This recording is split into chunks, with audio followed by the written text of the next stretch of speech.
Hii ni part 3. Dogo sasa anaendelea na harakati kama kawaida. Wakati huo wahuni wameitwa, wahuni wanakuja kumchukua mwali, wahuni wanakuja kumbeba dogo, wanataka waende naye. Wahuni wale pale washafika, kisikeli ya kusema za mwizi 40 ndo hizi. Wahuni wamefika.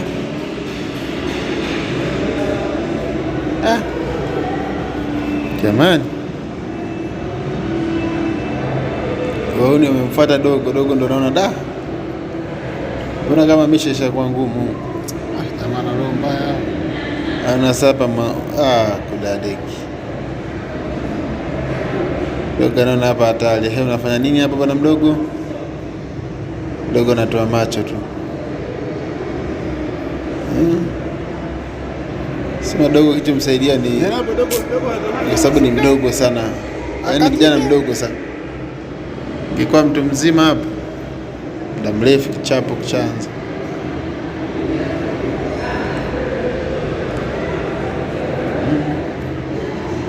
Wakaona sio shida. Haya, beba vitu vyako hivyo twende.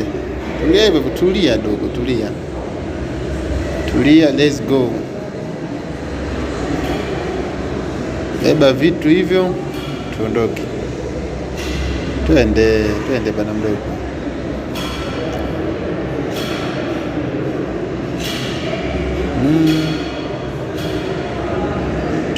Tuondoke bana mdogo.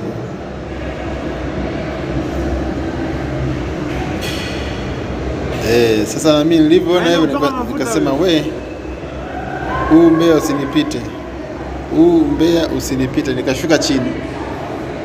Nikashuka chini ili nipate mwendelezo, kipi kinaendelea, kipi kinafuata.